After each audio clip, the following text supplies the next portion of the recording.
Eto, nagulat ako kanina dito. May nag-message sa akin. Contact, sabi ng contact natin. Coach, may balita ako sa'yo. Hindi pa nalalabas tong ano. Hindi pa na ilalabas tong medyo message. Coach, may babalita ako sa'yo, ha? Ka magugulat. Intayin mo muna sa sa media bago mo ilabas, ha?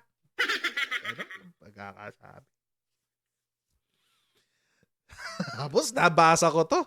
Nung nabasa ko yung email, nagulat ako. Parang what? And then nakita ko na to. MTRCB orders 14-day preventative suspension sa dalawang SMNI shows. Ayan, when it rains, it pours, guys. When it rains, it pours. Alam niyo mga kochero, alam niyo naman siguro yung opinion ko of SMNI. I'm not really a fan of SMNI. I think, sa palagay ko, sila yung DDS version ng ABS-CBN. In terms of yung killing ba sa balita, yung killing sa balita. Medyo, alam naman natin, lahat naman sila may killing. Pero si SMNI, alam talaga na, DDS channel yan. DDS channel yan. Without a doubt. Diba? Actually, totoo lang, DDS channel talaga to. So, I'm not, hindi ko sinasabing wag kayong maniwala kay SMNI or maniwala kay, it's up to you. It's just a matter of preference para sa akin. Kung yung sa akin, not really a follower of SMNI. Although may mga kakilala ako dyan, mababait mga tao dyan. Mababait mga tao dyan sa SMNI. Wala akong masamang tinapay sa kanila. May isang nga akong kakilala, taga dyan. Dalawa. May dalawa akong kakilala, taga dyan. But, siguro ang hindi lang ang offense na hindi lang nagawa ng SMNI ay yung tax avoidance tsaka yung what do you call this? Yung ano pa tong isa? Labor kasi hindi pa lumalabas eh. So, none that we know of. Yung hindi natin alam. Pero hindi natin alam. Diba? Si ABS-CBN nga may tax avoidance eh. And besides, hindi naman illegal lang tax avoidance. Ang illegal is tax evasion. Tax evasion. Yun ang illegal. But anyway, so, ayan na nga, si MTRCB. Pinasuspend 14 days. In fairness, parang wala pa akong balita na naririnig na inapela ng SMNI yung suspension. Parang wala. Sabi, the Movie and Television Review and Classification Board issued a preventative suspension order for 2 SMNI programs gikan sa masa para sa masa. Ito yung show ni Digong eh. And Laban kasama ng bayan, ito naman yung show ni syempre si Ka Eric at si Dr. Badoy.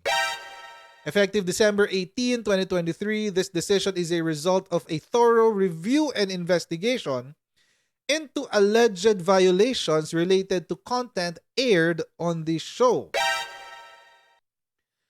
Sabi, gikan para sa masa... ito specified mga kochero. May specific date October 10, 2023. Ito yata yung yung may death threat daw, yung kinasuhan ni Franz Castro.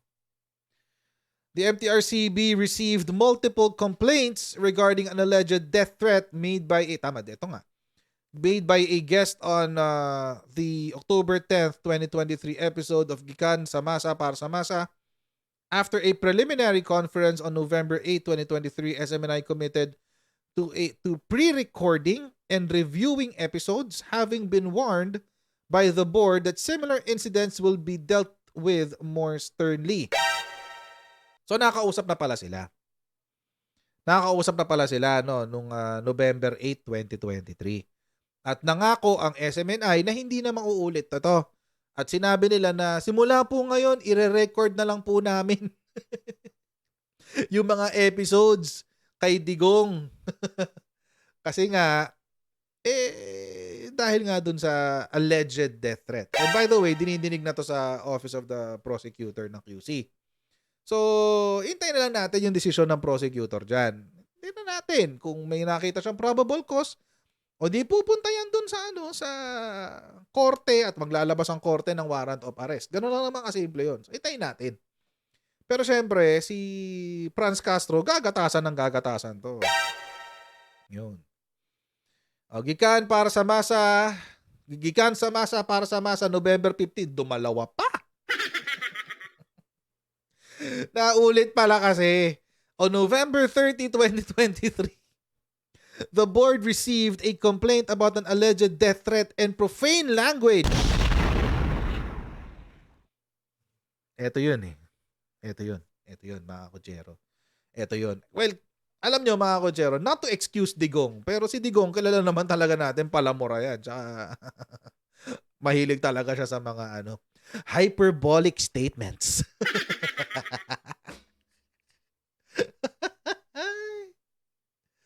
Anyway.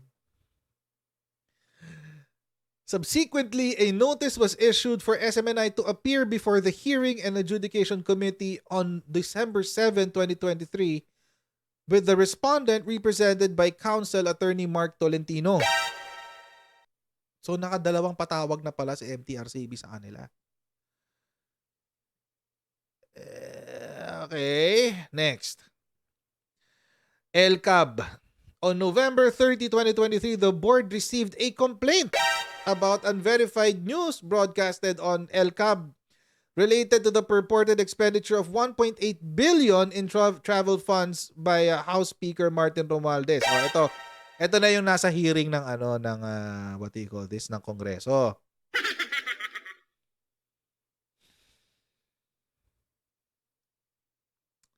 Na nagkaroon ulit, pinatawag ulit sa SMNI sa MTRCB. At nagkaroon ulit ng hearing and adjudication noong December 7, 2023. So magkasabay ito. So siguro malamang sa malamang si Mark Tolentino rin yung humarap. Si Attorney Mark Tolentino din yung humarap doon sa adjudication committee. So merong 4 na instances. May 4 na instances. Kung saan si SMNI, not the SMNI, yung dalawang show na pinoproduce ng SMNI ay nag-commit ng violation.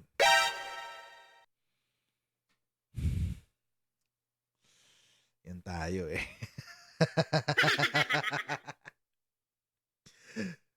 So, dahil doon sa 4 na violation na to, in fairness kay MTRCB guys, in fairness kay MTRCB, 4 na beses siyang nagpatawag. Very patient Very patient si MTRCB. Ang bait bait, promise. Ay no. Tapos ito ngayon na naging desisyon. Upon careful review and consideration of recent events and complaints received by the board, it was found that certain aspects of the above-mentioned programs may have violated the established guidelines and standards set by PD 1986 and its implementing rules and regulations governing broadcast content. So ito si PD 1986, mga kotsero, ito yung batas na bumubuo sa MTRCB. Yan. O, take note under yan ang Office of the President. At dahil nakikita nyo yung pangalan dyan na Presidential Decree, PD, Presidential Decree pag Presidential Decree, mga kotsero, ito ay isang batas na isinulat ni Apo Lakay. Ayan. Si Apo Lakay ang sumulat niyan, PD 1986. So, hanggang ngayon, ginagamit pa rin natin, di ba? Mahusay talaga si Apo Lakay. Anyway, tuloy natin. Fumanboy ako ng konti doon. Fumanboy lang ako ng slight. Slight lang naman. Okay. Hello. Yan. Game.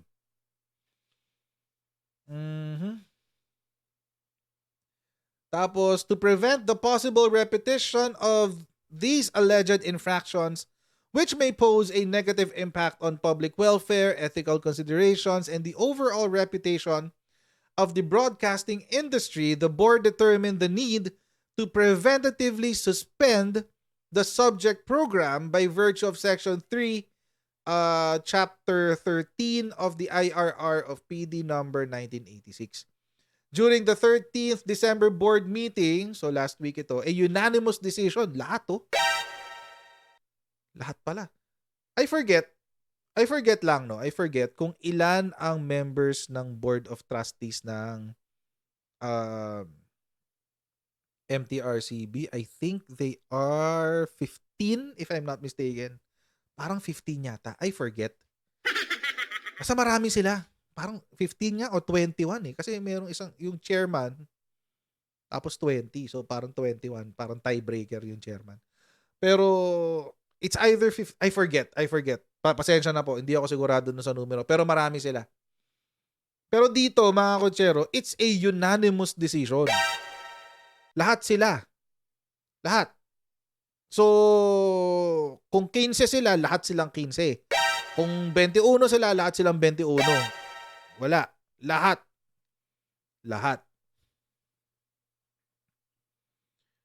Lahat sila nagsabi, suspend na yan.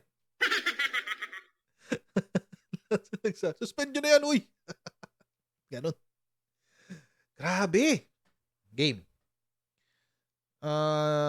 Unanimous decision was reached to impose a 14-day preventive suspension on LCAB at GICAN para sa masa.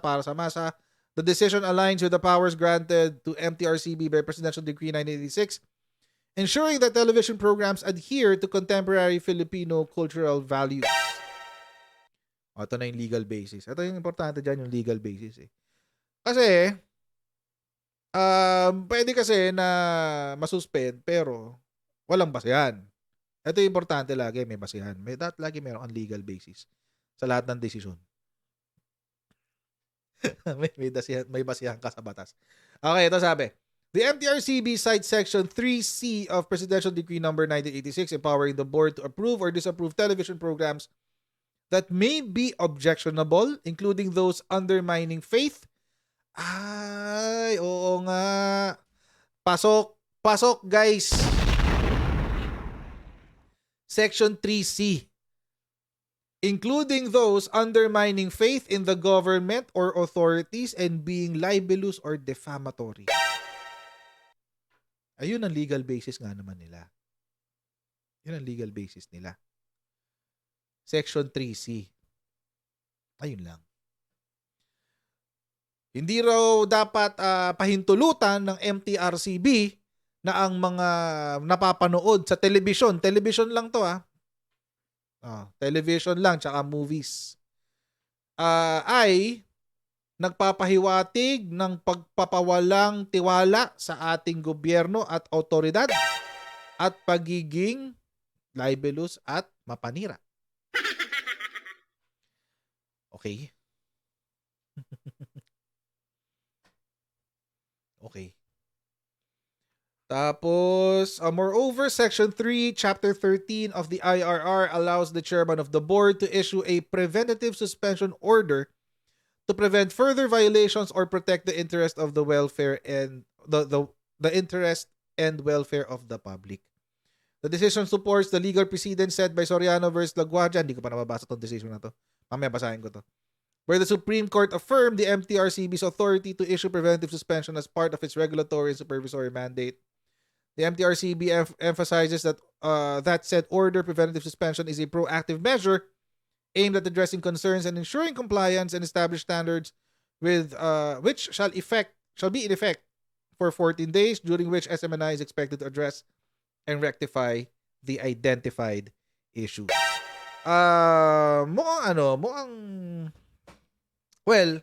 Hindi ko alam kung anong next step dito ng SMNI. Pero kung ako si SMNI, kung ako si Kibuloy. Total naman, sinasabi naman lang, hindi ako yung may-ari. Pero ako yung may 53% ownership sa sa SMNI dahil ako yung executive pastor ng Kingdom of Jesus Christ. Ayan, baka sa mga hindi nakakaalam kasi ang 53% na pag-aari ng SMNI ay pag-aari ng isang organisasyon. Ang pangalan ng organisasyon ay Kingdom of Jesus Christ, KOJC. Ang executive pastor ng KOJC ay si Apollo Kibuloy. Meaning, siya ang punong abala at siya ang pinakapinuno ng KOJC. So, kung si KOJC ang may-ari ng 53% ng SMNI, o di ibig sabihin si Kibuloy ang may-ari ng SMNI. Ganun lang kasimple yun. Kung ako si Kibuloy, sasabihin ko, stop! Ayun si Casper Gold. Sabi ni Casper Gold. Kung ikaw si Kibuloy, stop mo na yan. Sabihin mo lang, stop! Ay, sila tuloy na pa-stop.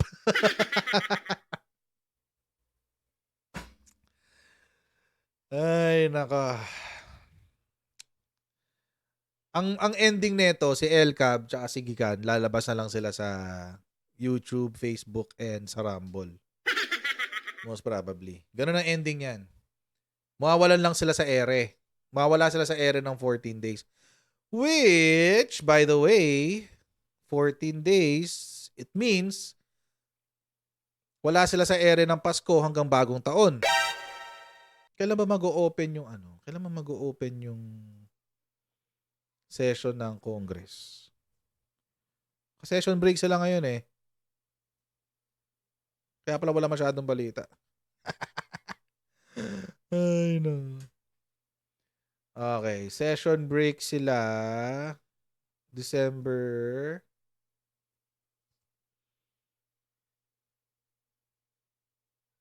Kailan kaya ang balik nila? 19 Congress. Wala. Hindi nakalista. Hindi ko makikita. January 22. Buti pa kayo nakita nyo, no? January 22. January 22 ang balik. So, ibig sabihin, ano na ba ngayon? 20.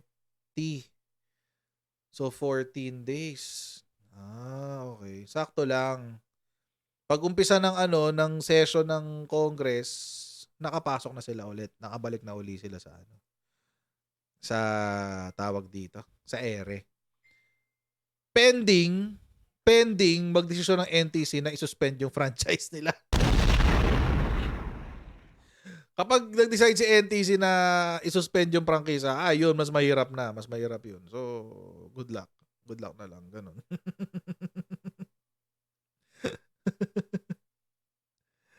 Ay, no.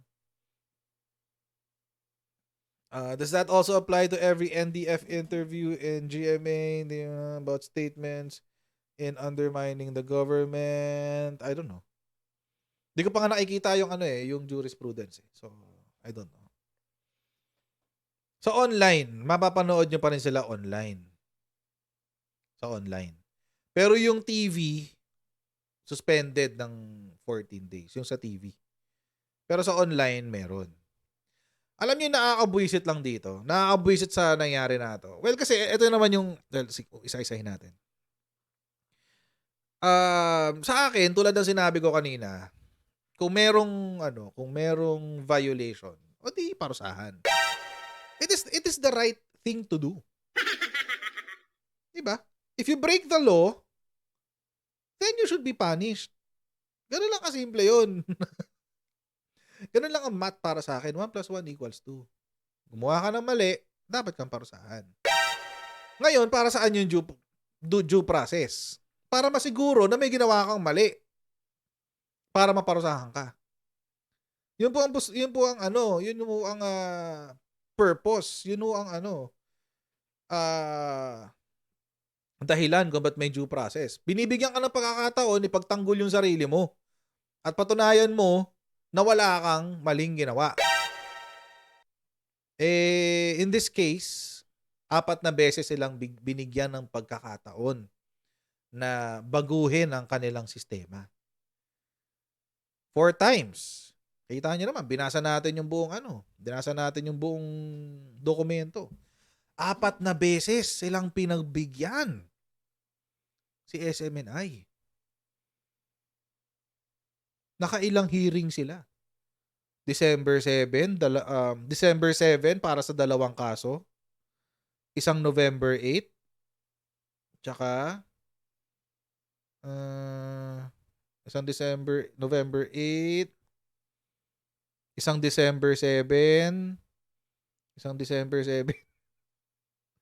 Ayun. 1, 2, 3. 3 beses lang pala, hindi pala 4. 3 offense to.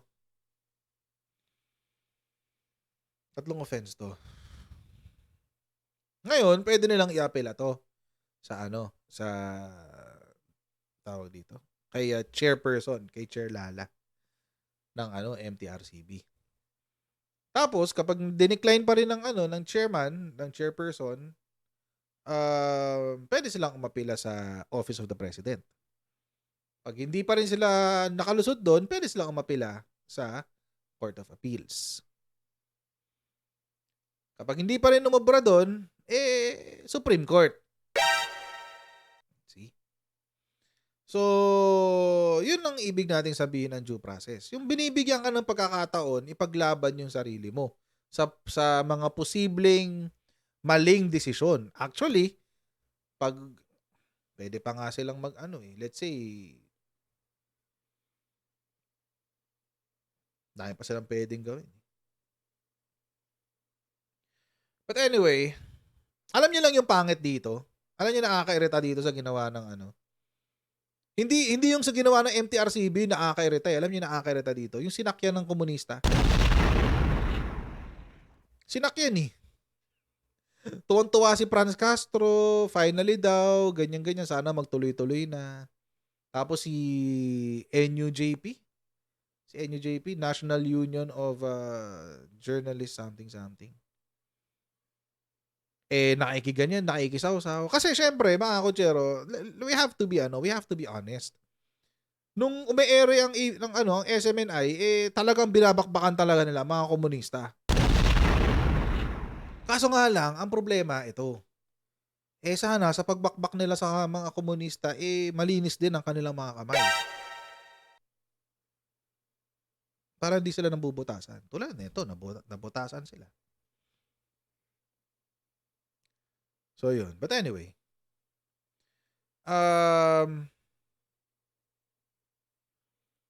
Tawag dito. Sana, inayos nila kasi yung sistema nila. Alam nyo, wala namang problema sa pagiging sa pagiging SMNI. Walang problema sa pagiging employee ng SMNI or pagiging parte ka ng SMNI. Walang problema doon. Ang problema kasi dyan is if you're a media outlet and you're starting to become a propaganda machine, parang pangit. Kaya si ABS-CBN, propaganda machine. No. Diba ang pangit na naging resulta? Tanggalan sila ng prangkisa. Si SMNI should have learned from the mistake of ABS-CBN. Kung unti-unti ka na nagiging propaganda machine, hindi na maganda yun. Pangit yun. Pangit yun. Nag-iiba. Anyway. So, yun. So, tapos, naipag-partner pa sila sa CGTN. Nagulat ako kahapon, may nag-send sa akin ng video. Si Martin Andanar. Isa ng anchor sa CGTN. Oh, saan ka pa? Ganda-ganda ng accent. Gende-gende ng accent ni Martin Andanar. Nag-send sa amin kahapon sa GC namin. Gulat ako. Look, si Martin. CGTN mga kotsero, yun yung China State News Network. Parang PTV ng Pilipinas. Kung sa Pilipinas may PTV, sa China may CGTN. Yun. So yun. Isa pa yun pa yung parang, bakit? Bakit may ganun? Ba't may ganun? Diba? Kaya nga meron tayong provision sa saligang batas natin na ang media dapat walang nakukuhang investment galing sa mga foreigners para hindi makapang-impluwensya ang foreigners sa Pilipinas. Di ba dapat ang mga network 100% owned by Filipinos? Oh.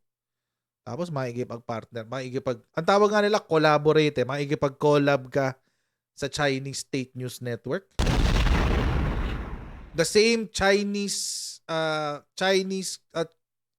Communist Party that is water cannoning our Coast Guard. The same Chinese Communist Party na binabangga ang ating mga mangingisda nung unang panahon. Hanggang ngayon naman.